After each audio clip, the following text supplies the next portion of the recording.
Follow the prophet. Follow the prophet. Follow the prophet.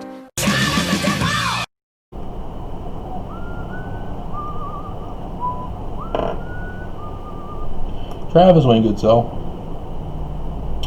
While on the internet today, I had been led to a channel called Anna Karina Henke, if I pronounced the last name correctly.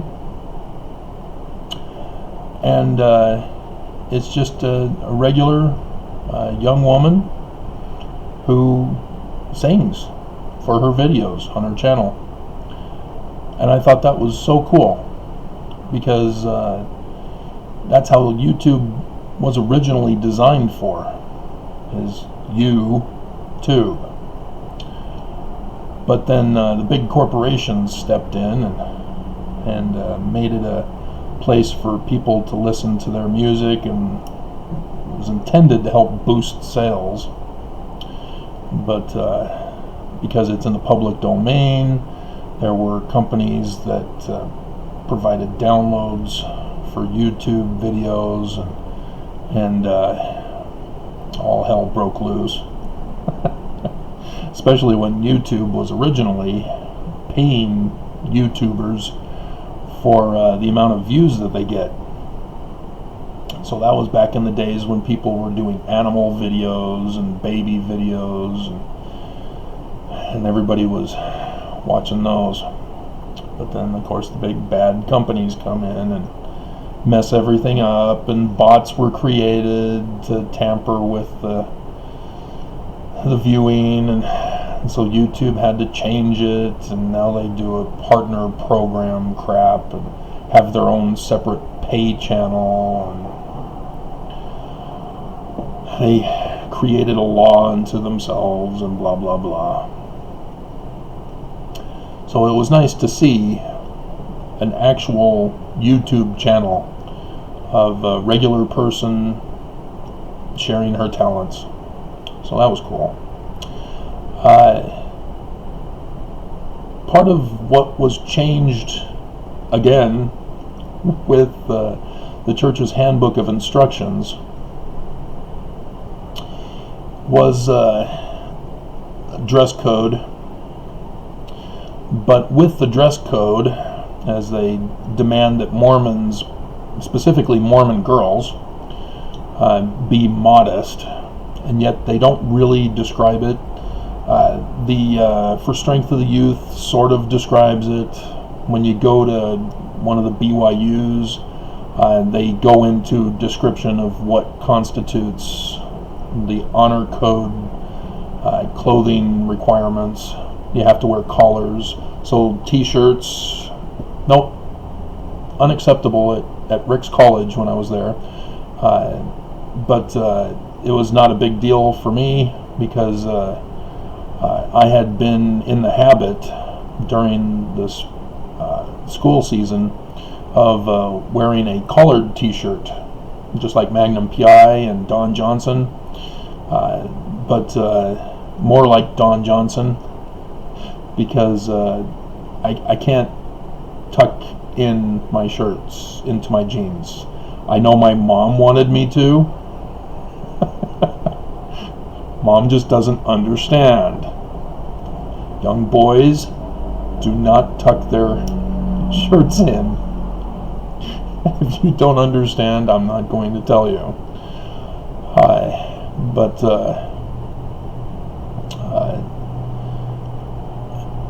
they added that Mormons are not to shame people for not complying to Mormon standards of modesty. And it's about time. But at the same time, they're causing a confusing message.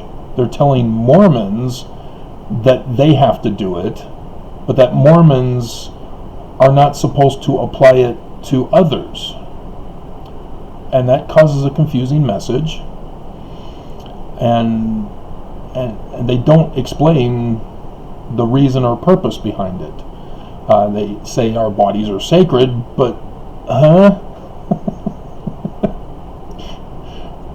And so what does that mean? Well, they're specifically talking about pornography in the sense of skin exposure levels.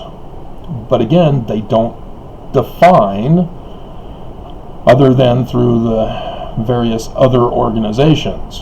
The prophets never are the ones who make the decision. They leave it up to the president of the BYUs and the church service missionaries who worked on the For Strength of the Youth pamphlets. And yes, I know that that's how the process works. Prophets aren't involved in much of anything other than giving approval for things. And they don't go into detail, they don't make corrections, they just say, yeah, good enough, well done, and that's it.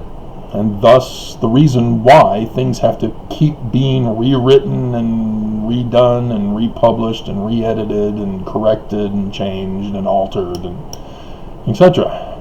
And thus makes you wonder why they demand that you trust in reliable sources for information, such as the General Handbook, when the General Handbook keeps changing, which again causes confusion, but I did that video already. And clothing style has nothing to do with modesty. And that may shock some people, but as I've told you, as a child, I wanted to be a woman's fashion designer, as a little kid in grade school, because of experiences that I've had, and my mom putting out the Sears catalog, and teaching us about making collages and such. And for me, I spent my high school taking all art electives until there were no art electives left. Then I took auto shop because I didn't have to actually do anything. I could just sit in the classroom and get some catch up on my sleep, and then I'm supposed to turn in some kind of a one-page paper from a hot rod magazine, which was cool because, Hot Rod Magazines has the hot women next to the vehicles back in those days. So that was cool. But again, is that pornography? Or is that body shaming? And back in those days, the blonde jokes were on the rise, as there were entertainment embracing blondes, the blonde bombshell. And it's interesting, there was a movie that has just come out, and I was able to watch it on Amazon, called Bombshell, which was based on the Fox News sexual harassment explosion that started off the Me Too movement. And so a complete reverse shift on that whole process. But I remember feminists back in those days trying to denounce it as a horrible thing to do, and conservative women were attacking women who wanted to be blonde. They were shaming women, other women. And I've seen that all this time, is that feminists keep pushing for others to conform to their ideal of how people are supposed to appear, just like the church does.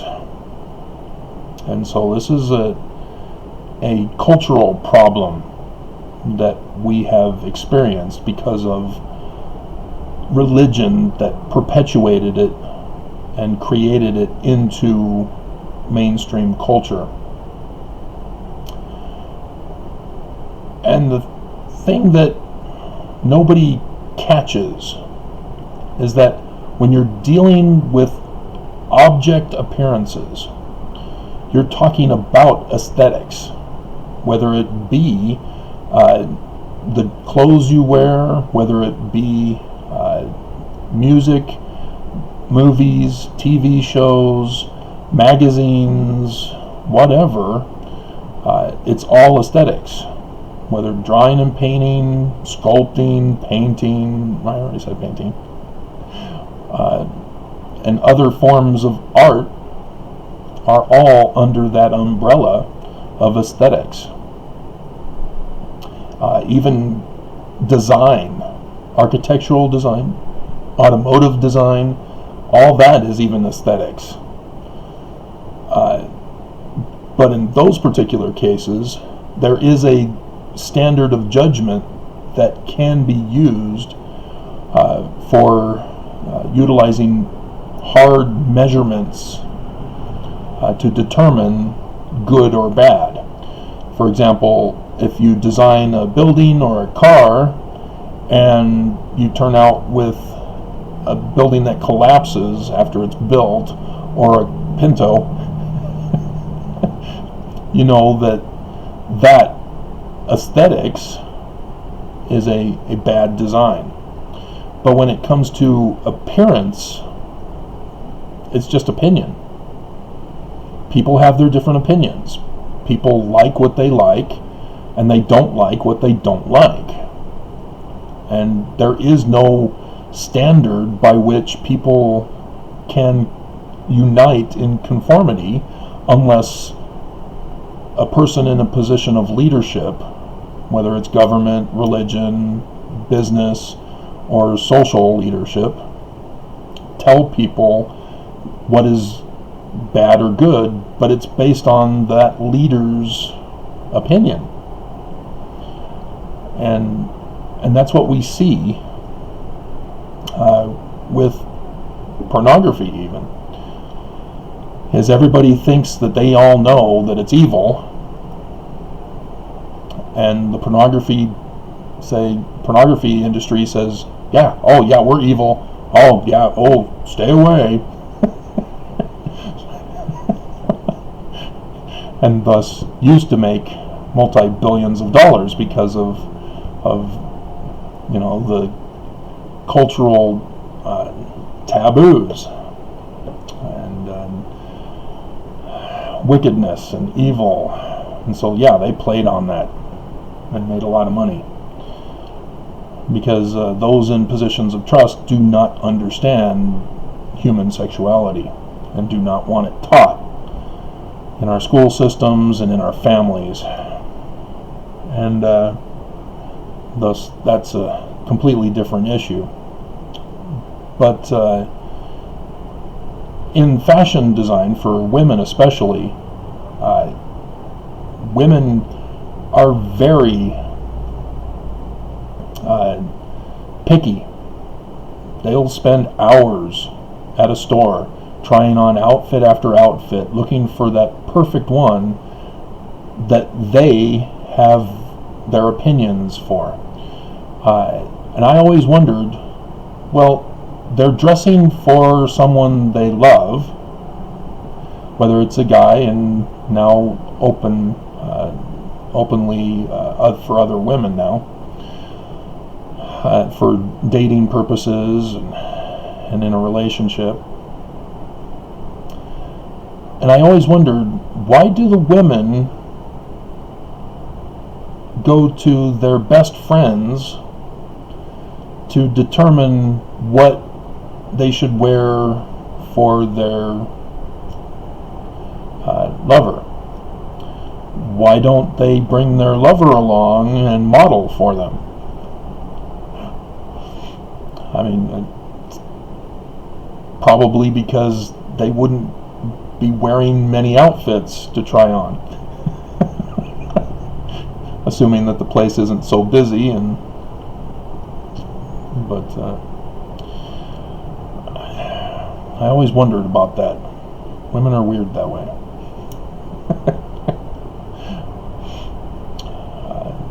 I did like it when Linda brought me along, and she was smart because she knew what she wanted to get based on my eyes. My eyes got bigger when she noticed I liked a particular outfit she was trying on, and so why other women can't figure that out like Linda did, I don't know. And so, what then constitutes good and evil when it comes to aesthetics? Nothing. Not a single thing. What constitutes good and evil has nothing to do with idol worship.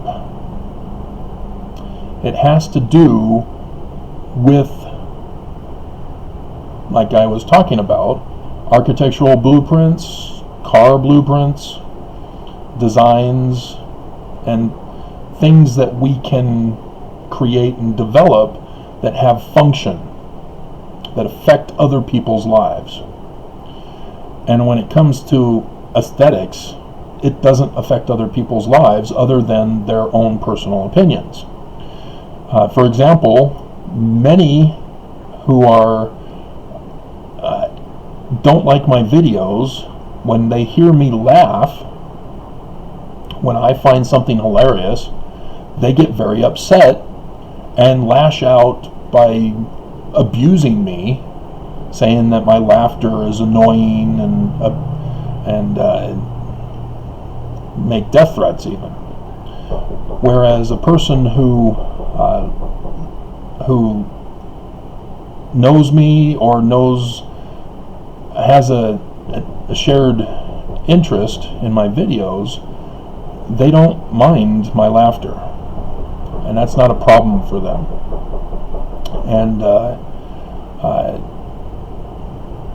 And it's based on opinion, because what these other people are doing are trying to attack my personality, whereas people who are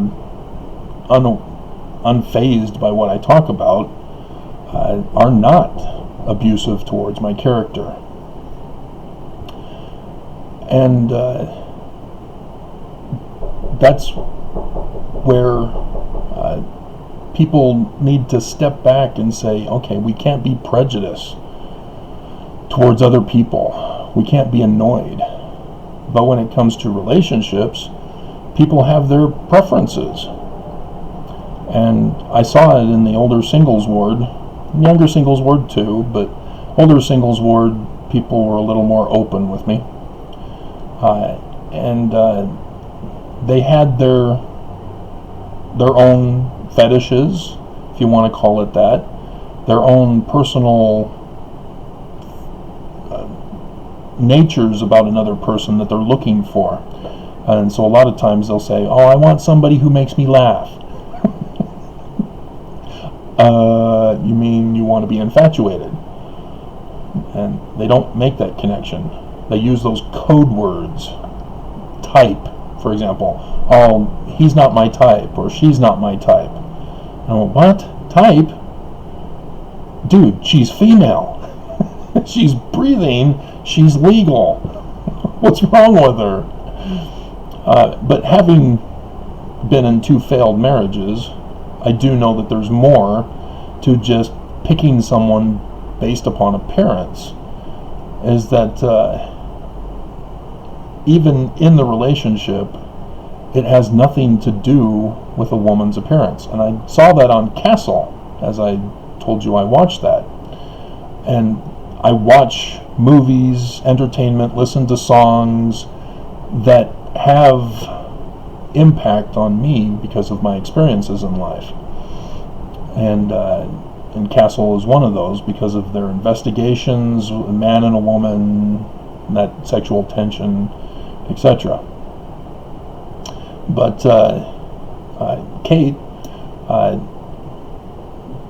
one time is trying to sexually attract Castle when he's preoccupied with something that's kind of shocking to him, and he can't be bothered at the moment.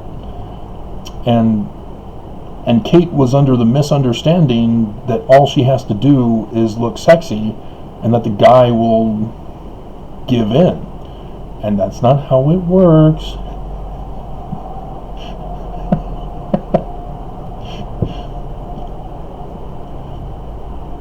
In the movie Willow, perfect example of how it works.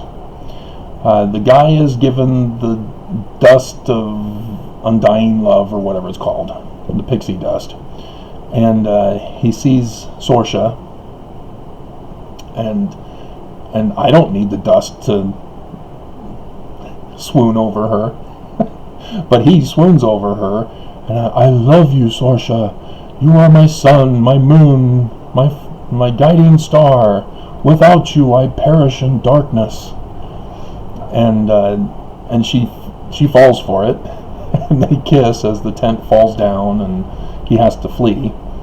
But then she captures him, and he's riding on the back of her horse, and she says, "Did you really mean what you said?" And he said, "I was that really me?" And he says, I guess it just went away. I was your sun, your moon, your guiding star, and it went away? Yeah, it literally does. It comes back, but that's how men's biology functions.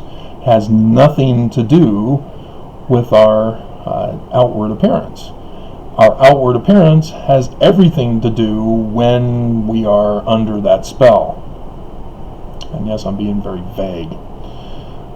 And then when the spell is done, yep, gone. We roll over and go to sleep, or we go get some food out of the kitchen, or you see the guy go out for a smoke or a beer or whatever, or bails on her while she's sleeping in the middle of the night. And so it has nothing to do with the outward appearance until that very moment. But when it comes to our regular lives, the music we listen to, for example, I love Metallica. Lots of people love Metallica. It's big here in Utah, especially, as K-Bear used to have their weekly mandatory Metallica hour, and I think it was every night, wasn't it? Or was it just Friday nights? I think it was every night during the weekday. I mean, if you listen to the lyrics, people can relate to it, just like my entertainment that I choose. I mean, yeah, there's a lot of R-rated movies. Church says, oh no, R-rated movies, evil, bad. I don't let the rating determine what is good and bad. That is idol worship, and the church is wrong on that. And the Supreme Court, when deciding on pornography, they had 3 standards of judgment that people are to make to determine this, and everybody leaves out the third, because the third cancels the first 2, and nobody catches that. They don't want to catch it because they want to embrace the first 2 and enforce the first 2, because it allows their opinions, if they can get into a position of power, to use those first 2 to conform and comply everybody else to their will. But the third one, if it's aesthetic, if it's educational, scientific, not pornography, not illegal. that cancels people's opinions in the first two, because that's what it's based on. The cultural, societal, unified thought on the matter. And so if we were to go by that here in Utah, are we sure? Because people outwardly proclaim that they're against certain things, but there's a lot of arrests made for other sorts of things that contradict what people are saying publicly they're against, such as bishops and primary teachers and Boy Scout leaders and people at college and gangs and such. And so no, we can't go by the majority opinion as to what people want, because eventually you're going to get the majority who embraces criminal behavior. Then you get into your sex trafficking and kidnapping and organ harvesting and snuff films and all of that stuff, which are criminal. And that's the difference.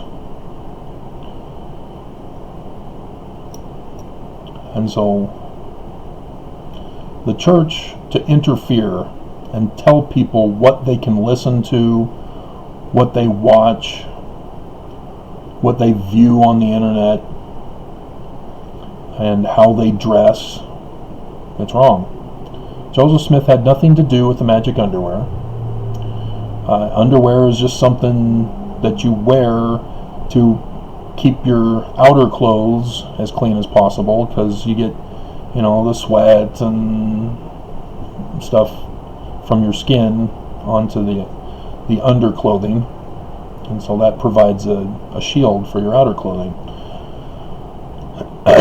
But otherwise, we've got great advancements in washing and drying that much of that is not necessary anymore. But for people to literally abuse people, bully people, as YouTube allows this with their ratings, their thumbs up and thumbs down, and other places have a star rating and stuff,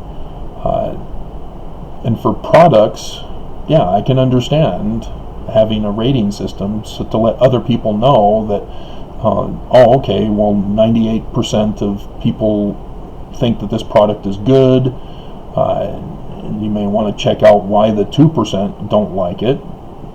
But when we get a culture that is designed around opinion accusations that are set up to destroy people's lives, we've taken it too far. And it's tragic to see the Me Too movement. It was horrific in the beginning to see that many women who have been abused in their life. But then what shut it down was people who thought, hey, I'm going to make some false accusations and destroy people's lives. And so that's the danger of allowing your feelings, your opinions, your beliefs to dominate over evidence that can be measured by hard science, hard measurement devices. And when it comes to aesthetics, there's nothing that can be used. It's all based on people's opinion. So you can have the Japanese flag as a form of art, which it is, but it has no moral value, it has no good or bad value. It just is. And the meaning is with the artist, and they typically don't tell you the meaning, because the artist, a good artist, will allow others to insert their own meaning and go from there. So yeah, Anna's channel helped restore my faith in those who are trying to present their talents in a society that is all about trying to put on a show and entertain and be professional, when that has its place, but we need to keep YouTube in its original form, and it's gone. As